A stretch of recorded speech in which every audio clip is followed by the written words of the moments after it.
Hey guys, this is Odd One Gaming. This is going to be another Raid Shadow Legends video.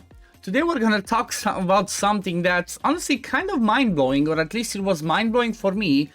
And that's about one fun way of doing the Sand Devil on stage 25 by using the same Godseeker that I showed in the video yesterday, that's fully booked, and by using whatever DPS champion you want in there, but at the same time you can bring food champion. This was, this was game-changing for me because I did not really look too much into the Sand Devil itself of like what other ways there can be done. I was always just doing stage 24 in there with my Godseeker and Ninja, and I was like, you know what, it's fine, I can do it. I don't farm this too often, so it is what it is.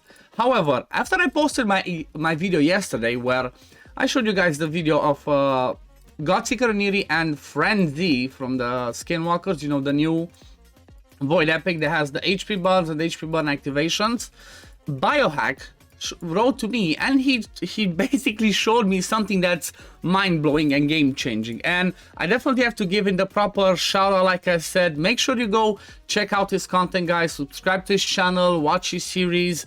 He has a fun free-to-play series going on right now with mystery shards only. He's a smaller content creator, so let's show him all the love and support, and let's drop in the subs and all the good stuff. But what he told me is, like I said, it's game changing for my account, and that's the fact that, like I said, you can use the same Godseeker that you had before that's fully booked to farm stage 25 and use food as well, because that's pretty good. You can bring 3 food champions in there, and that's pretty helpful. Just especially because right now on the live servers, if we have a quick look, we have the Sand Devil going. Why did I full screen this? I need to switch up. So we have the Sand Devil going on right now, but at the same time we have the champion training tournament, so we can double dip with this one. And why not, use your energy and get the benefit of 2 things. That's definitely something I'm always all about, and it's definitely worth it. Before I jump into the video and show you how it's going, what's happening, I wanna just tell you from the beginning, this is end game stuff, okay? This is something that it's for end game accounts. Not everybody is gonna be able to do it, and you need one thing specifically, and that one little thing is a specific blessing, and that is you need to have 5-star minimum miracle heal on Godseeker and Neri. The reason for that is, when it's 5-star, you have a 100% chance of restoring destroyed max HP when healing, restores destroyed max HP equal to 20% of the heal. Basically what this one does, it allows your Godseeker and Neri to always heal herself up, to not be in danger of dying. As long as you hit the stats, you're still gonna need a survivability, but because of this, if you have the 5-star, you can lower the speed of your Godseeker by a ton. In the previous video that I showed you yesterday, my Godseeker was over 260 speed, plus she had like another 8 speed that she gained when the duo champ that was fren'zi, she gained this extra 8 speed, and that's that's pretty hard to do that, get 5,000 defense and get like over 50,000 HP. It's not as achievable. However, if you do have the 5-star miracle heal, you can lower the speed by a ton. Basically, from what I've talked with Biohack and what he suggested, I did a little bit of testing myself, you can drop the speed of Godseeker by a ton. Like as an example, right now I have 204 on her. So the speeds that I have tried is, if I was 204 speed, total speed, like true speed, with taking into consideration the 24 that you take from your other champions dying, it doesn't work. Like it's a little bit too low. You have to be something over 205 speed, and I think it has to be somewhere under around 230. So that's the range that you need to get your Godseeker and Neri, and you're still gonna need to do the same thing: regeneration plus immortal. The masteries are really important. You want to have exactly the masteries that I showed you, because you do not want to remove the decreased speed, because that's gonna give a chance to make it slower.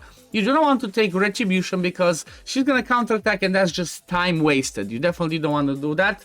Then you want rejuvenation, you want blast proof, and you definitely want to go down the support tree, because you need all the extra healing that you get from the masteries and the regen plus immortal. Otherwise it can be tricky sorry, especially if you're using a DPS that doesn't do it as fast.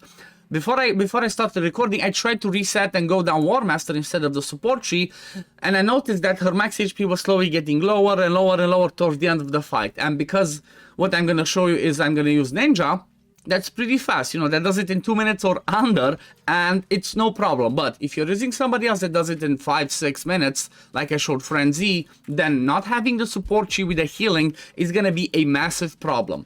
When it comes to the DPS, well, it can be anybody, and you can build them full blast to do damage. The only thing you need to take into consideration is, if you're gonna fight stage 25, like I'm gonna show you right now, like I said, you can bring 3 full champions. You don't need to put a preset, it works perfectly just full auto. You need to take into consideration this.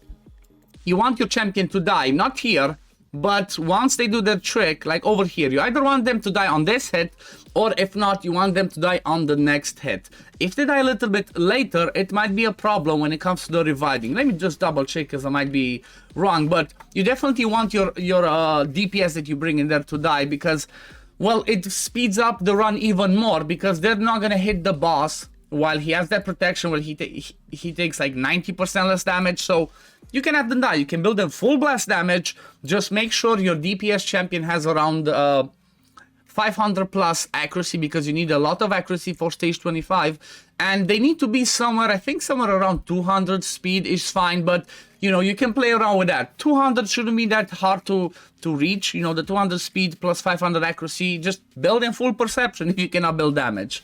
One thing that I want to try and I want to build on my champion is I want to try and forge some affinity breaker and build my ninja an affinity breaker, because, you know, I have never used affinity breaker. And after the buff, they changed it so there's a 50% chance of you actually transforming the weak hits, which obviously ninja's weak affinity here, into critical hits. That's gonna make my ninja do it even faster. But look at this, even without that, he's doing it pretty fast. He can weak hit sometimes.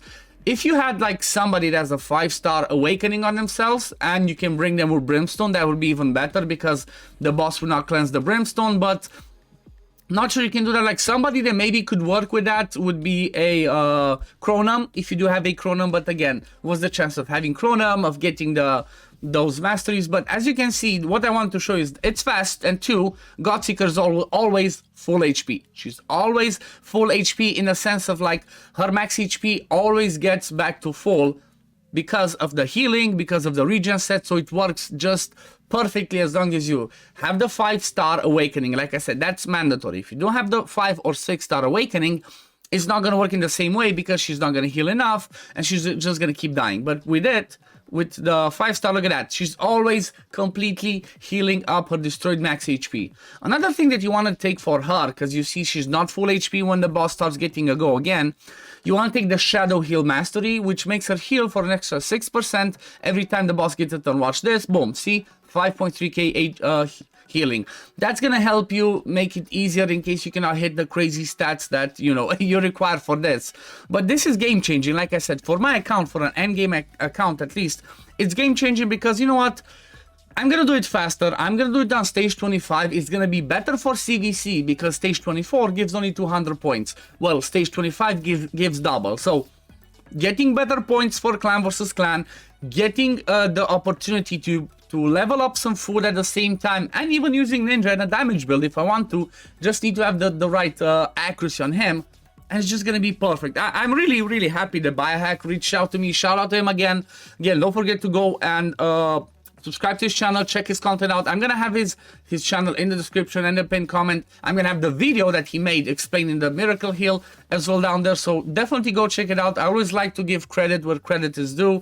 And yeah, this is just awesome. I'm so happy that he reached out to me. I'm gonna love building this on the main account. I'm currently on the test server, and yeah, that's gonna be fun. It's gonna be fun, and I'm gonna be happy farming Sand Devil without thinking like, oh, I'm wasting, maybe I should do some champion training as well or whatnot, or being upset that I do stage 24 only. Well, I can do stage 25 now. I can farm food at the same time and get a little bit of that XP, because when you get to the end game, you don't really want to farm food anymore. You know, it's so annoying when there's champion trainings going on, and being able to do it like this makes it just crazy. It's mind-blowing, and it's really awesome. After this one finishes, I'm just gonna show you a little bit how I actually built my ninja, because this was testing. I had him in regen, and it will still work in the same build that I had in Regen. So if you have your Ninja and Regeneration for Doom Tower bosses, you can still do it. He's gonna work just fine against Force because he's weak affinity, he's gonna die. But if you bring somebody like a Drang, it might be a bit trickier, he might not die, and it might be risky. So look at this, I even put him in Lethal plus Perception.